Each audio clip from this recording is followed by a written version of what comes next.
Yo, what is good, everybody? It's your boy TJReacts here, back again with another one. I hope all of y'all are having a blessed day. You dig? And today we are reacting to 6 most disturbing mysterious locations. I don't know. I'm kind of confused on this because, like, what can make a location mysterious besides like it being dark? I guess it could be some mysterious places like you just don't want to go to. But we're definitely gonna check this out. This video's a little bit longer as well, so I don't want to do too much talking. So let's sit back, relax, and grab our snacks because it's time.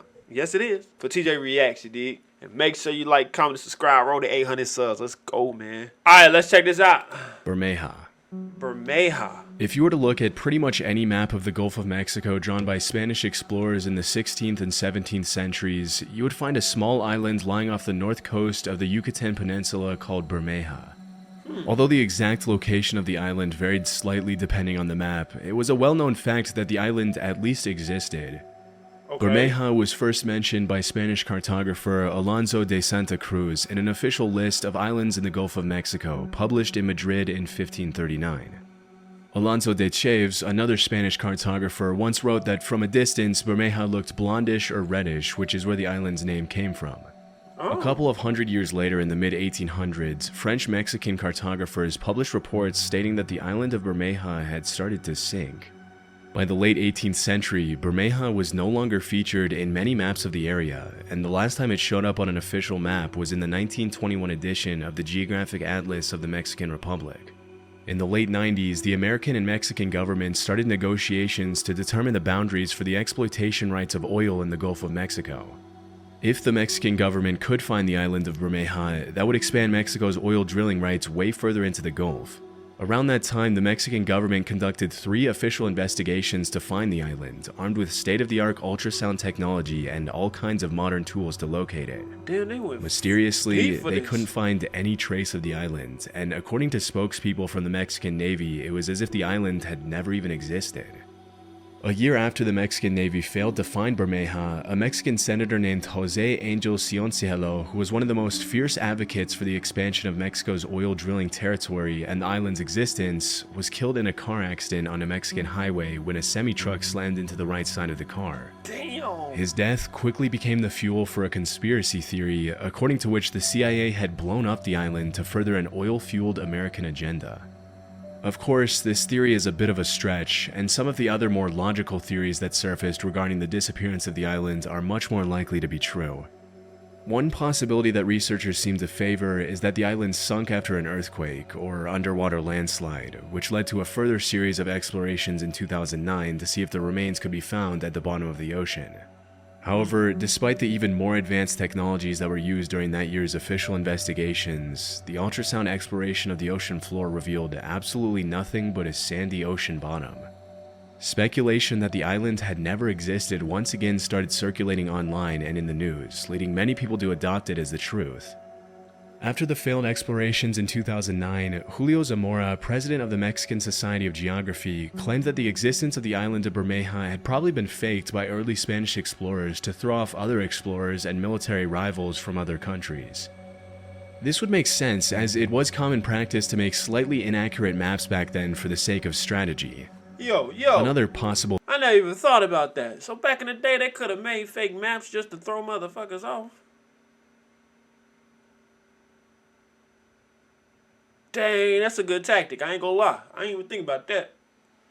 But I feel like I'm learning a lot, even like about the Spanish exploration. But this crazy dude died in a car accident. I'm going from notes to notes that I just remember. But it's just like, dang, like the ocean just scary, bro. I don't think I could do it. I'm nervous to go in the motherfucking ocean. I ain't gonna lie. I thought I might be the only one, but I can swim. I don't think I can't swim. It's just the ocean just seemed to get weirder and weirder because we don't know much about it. We really don't. And it's scary. Scary, bro. Theory is that the island could have been drawn by one cartographer in the wrong location by mistake and replicated dozens of times over the centuries by other unaware cartographers. Still, some researchers think that due to the very precise descriptions of the island's physical appearance, Bermeja probably did exist, but in another location. Despite the abundance of theories regarding the mysterious island's location and existence, 15 years after the last exploration of the last known location of Bermeja, the truth is still a mystery and will probably remain that way forever. That's kind of crazy. Eve to me is basically freedom. It's a giant open universe where you can do whatever. Overton Bridge. Overton Built in Bridge. 1895 in Dumbarton, Scotland, the Overton Bridge is a Gothic-style bridge overlooking a 50-foot ravine that leads up to Overton House, a 19th century manor in the Scottish lowlands. Yeah, that shit kind of look hard. At first glance, Overton Bridge looks pretty much like any other bridge from the time, but there's one pretty dark detail that makes it different from any other structure in the area. What? For the past 80 years, hundreds of dogs have been jumping off the bridge and down to the ravine to their deaths for seemingly no apparent reason. Yo. That's wild. But I heard there's a thing like dogs can sense shit. Like, have you guys ever heard that? Like, dogs can really sense shit. You dig what I'm saying? So, like, when I was a kid, I don't want to get too much into a story, but there was this town hall that was in my town that I lived in, and I don't know, they were looking in there, a cop and his dog was in there, and the canine was in there. The canine ran all the way to the top and jumped out the motherfucking window. So this kind of reminds me of that, but it's kind of like dogs be sensing shit for real, like. Sometimes the dogs survive the fall and are left with debilitating injuries. And according to some reports, there have even been instances where dogs allegedly jumped off the bridge, survived, ran up the slope, and then jumped off once again to their deaths. Depending on the source, you'll find reports stating that the amount of dogs that have jumped off the bridge is either lower than 100 or in the high 100s. But regardless of the exact number, it's a fact that a lot of dogs have died at this bridge for some mysterious reason. As you can imagine, these incidents at Overton Bridge have fueled all kinds of outlandish theories, including suggestions that the bridge is haunted. According to Celtic pagan beliefs, the bridge is located at a thin place, which is a place that lies at the supposed union between heaven and earth. Some locals have also favored more supernatural theories, with many people blaming the dog's death on the White Lady of Overton, the alleged ghost of the widow from Overton House. Oh, snap. Another popular theory among the locals is that the dogs are being affected by negative residual energy from a tragic event that took place in 1994, in which a 32-year-old father threw his baby off the bridge, claiming that his child was the Antichrist. What? What is going on? Dogs jumping off this bridge. A man throws his child, claiming that the child's the Antichrist. Yo, stuff like that's just sad, bro. That baby ain't had no chance. You just throw that motherfucker because you think it's Antichrist, bro? Come on now, bro. That's fed. Following the tragic murder, the father was declared insane and locked up in a psych ward. He is. But even with all the more outlandish theories that have gained traction in recent years, some researchers have come up with more plausible explanations for the mysterious incidents at Overton Bridge. In 2006, animal behaviorist David Sands investigated the bridge and suggested that the dogs are probably detecting the presence of wild animals below the bridge with their keen sense of smell, which makes them chase after the smell and inadvertently jumping to their deaths. Bro, I ain't need to see This that would dog make jump. sense, as according to official statistics in the area, minks began breeding in large numbers in the 50s in Scotland, and most long-nosed dogs seem to favor the smell of mink over any other small animal, including squirrels. From my research, most of the dogs that have died at the bridge are long-nosed breeds. Also, because the bridge has tapered edges, from the dog's point of view, the edge looks more like a flat plane, safe for running and chasing after small animals. So, while there will probably continue to be speculation about paranormal activity at Overton Bridge for many years to come, it's much more likely that the dogs aren't intentionally taking their lives and are simply falling to their deaths on accident while chasing the odors from other animals. I don't know, bro. I don't know. That just don't sit right. Abandoned Viaduct Petrobras. Viaduct Petrobras. In the 1950s, the Brazilian government began a project to build BR-101, Brazil's longest highway spanning almost 3,000 miles. In the 1960s, construction began on a segment of highway called the Viaduct Petrobras that was meant to cross the Brazilian jungle to connect Rio de Janeiro and Santos, São Paulo. 16 years after construction started, the segment of highway that crossed the jungle was due to be connected to an already existing part of the highway to finish the project.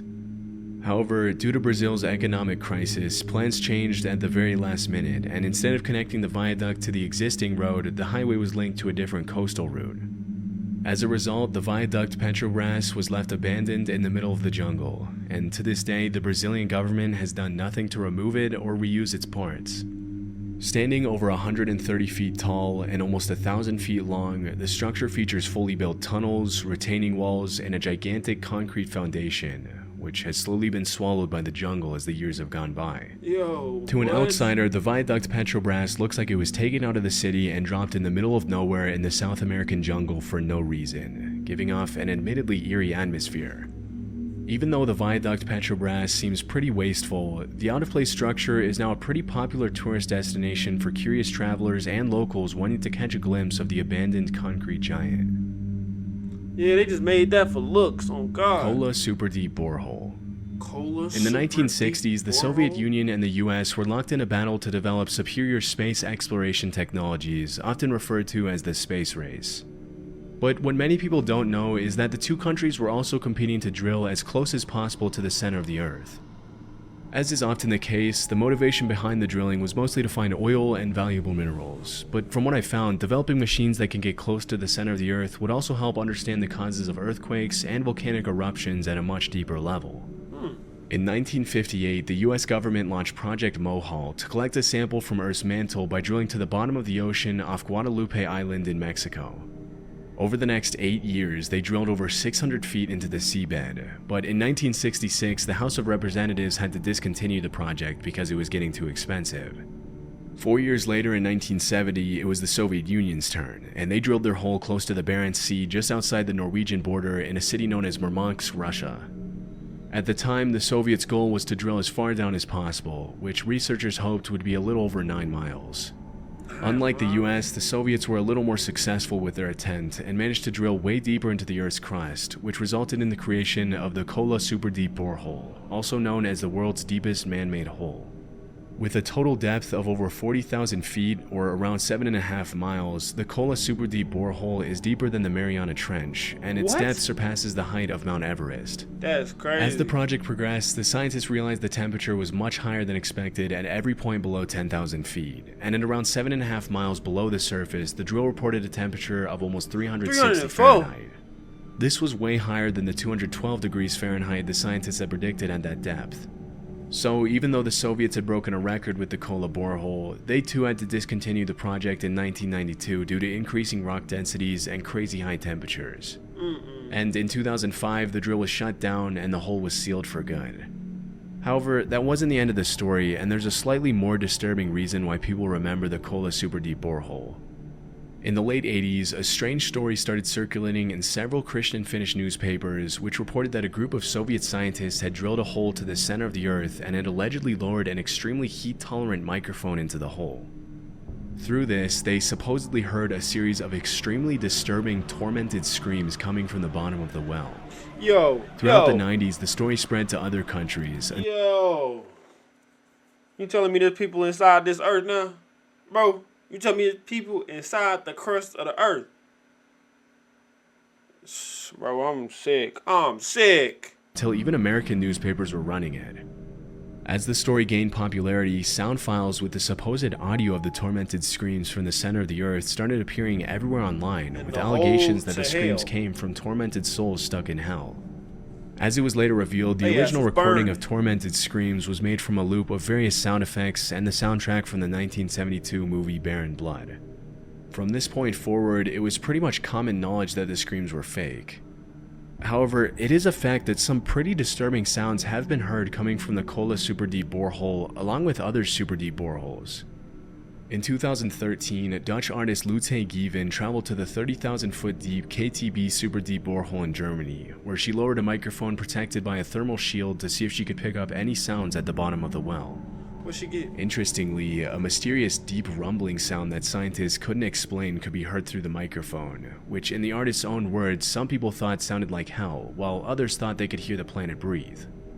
Even though the sound is pretty cool to hear, even if a little haunting, the consensus among scientists is that the sound comes from layers and layers of rocks rearranging themselves after being moved around by the drill that made the hole. I'm trying to hear it. I'm desperately begging you. There's a link in the description. There's a code. Mark a jerk. Potomsky So y'all not gonna let us hear it? In 1949, a Russian geologist named Vadim Kolpakov stumbled upon a Harry mysterious Potter. crater with a diameter of over 500 feet and a height of almost 140 feet in Irkutsk, Siberia. At the center of the crater, he found a little hill around 40 feet tall, which kind of looked like an eagle's nest with an egg inside it. Curious to find out what was inside the crater, Kolpakov made plans to climb the mound and take a look inside to confirm his hypothesis that the crater had been caused by a meteorite. But the locals warned him that Fire Eagle Nest, as it's become known all over the world, allegedly possessed evil powers, and whoever stepped inside it would be dead soon after. Dismissing the insistent warnings as superstition, he climbed the mound, but failed to find any rock samples that supported his meteorite hypothesis. They said you dead right after, bro, and you still went? Oh, yeah, bro, you don't give a flying fuck. A flying fuck. Over time, more and more expeditions were carried out to the crater, including one in 2005, in which the leader of the investigation died of a heart attack shortly after visiting the crater. So that shit's true. And listen, y'all, don't go to this crater, bro. Don't go. Whoever the leader of this group is passed away shortly after, like they said. And motherfuckers still want to go see it. Based on the findings of recent explorations, scientists have ruled out volcanic eruptions, nuclear explosions, and impact from a meteorite as possible causes for the crater. In the absence of a solid answer, some have started coming up with all kinds of theories to explain its origin, including the possibility that a UFO landing made the crater. A UFO? Others have linked the crater to the Tunguska meteorite, the remains of which have never been discovered. Dang. One of the things that makes it so difficult to determine the origin of Fire Eagle Nest, or Kolpakov Cone as it's now popularly known, is that the crater frequently changes shape, which suggests that whatever caused it is still affecting it to this day. Yo, what? The only thing scientists know for sure is that the crater is around 250 years old, which they gathered from the rings on the trees growing on the mound. 250? Strangely, it's been scientifically proven that the trees closer to the crater grow much faster than normal, which is similar to what happened in the forests around Chernobyl after the nuclear disaster. The lack of solid explanations, coupled with the weird tree phenomenon, has been fuel to the fire of outlandish conspiracy theories about underground nuclear plants and nuclear-powered UFOs buried beneath the crater. To this day, scientists still haven't determined what caused Kolpakov Cone to appear, and no asteroid fragments or metal parts have been found in the crater to support some of the theories people have come up with over the years. Yo, what? As of today, the most logical explanation is that the mound could have been caused by the underground release of hydrogen fluids and heat from a nearby gas volcano. This could have caused changes in the size of tree rings, which would explain why scientists thought they were growing at an abnormal rate. Still, despite the more convincing explanations that have surfaced over the years, the origin of Kolpakov Cone will probably remain a mystery for many years to come. Yeah, bro, that's kind of weird. It's just random there. Villa Epicune. Epicune. In the 1920s, a small tourist village about 400 miles from Buenos Aires, Argentina, called Villa Epicune was built along the shore of Lago Epicune, a salt lake touted for the health benefits and therapeutic effects of its mineral waters, which were said to be beneficial for rheumatic conditions. Quickly turning into a weekend getaway for Argentina's upper class, the town soon had a functional railroad station and a population of about 1,500 with a capacity to accommodate around 5,000 additional visitors at its peak in the 70s. I'm getting tired. Due to its popularity as a weekend getaway for Argentine city dwellers, a lot of money was poured into Villa Epicune to expand its accommodations and make it as comfortable as possible for visitors. However, it seemed not a lot of resources or attention was dedicated to the containment dam that separated the lake from the town. Unfortunately, on November 10, 1985, the containment dam broke during a storm and a series of unusual strong winds. For 2 weeks, the water rose at a rate of half an inch per hour, until eventually the containment dam was completely destroyed by the water, after which all the locals had to abandon their homes and businesses and leave behind Villa Epicune. Over the following days, the flood drowned the town over 30 feet underwater, and it wasn't until 25 years later in 2009 that the waters began to recede and now show the eerie remains of the town, which now looks like something out of a dystopian movie. From above, you can see the original layout of the streets of Villa Epicune, along with its many businesses and the houses 1,500 people called home. With its overgrown trees, rusty post-apocalyptic appearance, and ghost town vibes, Villa Epicune now draws in tourists and photographers from all over the world who want to get a glimpse of the ruins of the once bustling getaway town. This reminds me of like Due to the high GTA, levels of salt in the water that once flooded the town, most of the buildings in Villa Epicune are covered with a thin white residue, giving the town an even more creepy appearance. One of the more interesting facts about Villa Epicune is that even after it was completely destroyed by the water and flooded for more than 25 years, as soon as the water receded in 2009, one of the locals, then 81-year-old Pablo Novak, decided to come back home and live out the rest of his days in Villa Epicune. Out of the original 1,500 residents of the town, Pablo was the only one who came back. As the lone inhabitant of Villa Epicune, Novak was officially named a cultural ambassador of the town in 2020. But unfortunately, in January 2024, Pablo Novak passed away at the age of 93, leaving the town once again completely abandoned. Dang, God bless you. God bless your soul, man. Golly. Well, y'all, I think we learned some things out of this video. Well, let me read these comments before I say my opinion. Someone posted 31 minutes ago, that's Celtics. That's Celtic with a hard initial C, not Celtic, like the basketball team. What is it? How you say that again? I don't know what you're talking about. Good for Pablo. He didn't have to deal with any pesky neighbors. It was blissfully peaceful there, but trying to catch a bus to the doctor's office was impossible, as there was no buses, no doctors there, but there is nothing mysterious about that story. The center of the earth is some 6,000 kilometers below surface. The Connor hole went about 12 kilometers. 12 out of the 6,000 is about 0.02% of the way, and that is the furthest humans have gotten. No one was trying to reach the center of the earth. Reaching the mantle was the long shot goal, which is why the U.S. did it where the crust is really thin yet still failed. But that was mostly because of the depth of... Why is this dude going so in depth? Depth of seawater being the problem. Deep sea... Oh, he wrote... Oh, I'm done reading that. That's too long. I know where the island is in the Gulf of Mexico. Found that a few years ago. Yeah, no shit. I find things. It's what I do. It's what I do. Is anyone else seeing comments that are super faint?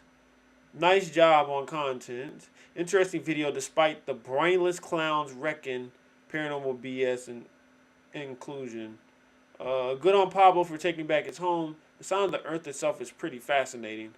I didn't think I heard it unless we hear. I don't know. Yeah, I think I learned a lot in this video. I dang near almost fell asleep, I ain't gonna lie, but it's just a lot of talking. But it was pretty good.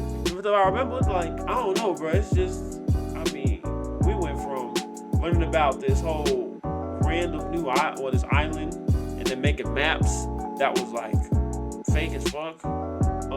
Just to, let their opponents know. The thing that really got me was the whole dog jumping off the bridge thing, and the bridge that's in the middle of nowhere, but. It is what it is, man. Let me know what you guys think down below. Cool video, actually. Hope you guys enjoyed this, because I did. I learned so much. I makes you want to question like that. Shout out to Pablo for going back to his actual home, because that's and the way that city was and tore up. I don't think I would ever went back. No kidding. But everybody, I mean, he went back, lived his life, and hey, my boy did his thing, man. 93, RIP to him this year, man. But if you guys enjoyed this, let me know. Leave a like down below. Comment down below if you guys want more of these. Subscribe if you are new or haven't joined the family. You dig what I'm saying? Yeah, it's TJReacts, man. I'm out of here. Peace, y'all.